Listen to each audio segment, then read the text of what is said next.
Sono stati i titolari di una tabaccheria di Castelfranco a chiedere l'intervento dei carabinieri dopo essersi accorti che tra novembre 2020 e marzo di quest'anno si erano verificati degli ammanchi anche consistenti di denaro, decine di migliaia di euro dalla cassa del negozio.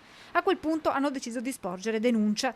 I militari del nucleo operativo radiomobile hanno dato il via alle indagini. Venerdì sera l'epilogo, al termine di un servizio di appostamento davanti alla tabaccheria durante l'orario di chiusura. Hanno notato distintamente questo soggetto che, utilizzando le chiavi d'accesso, faceva ingresso nella tabaccheria per poi uscire dopo qualche minuto.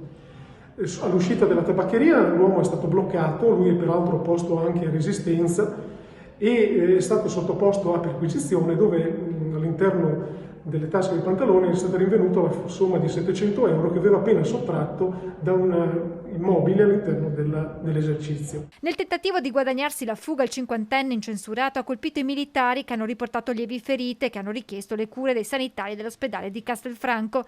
Alla fine l'uomo, che da quanto emerso sembra avesse un rapporto di conoscenza con i titolari della tabaccheria, è stato bloccato e arrestato in flagranza per furto aggravato, resistenza a pubblico ufficiale e lesioni personali.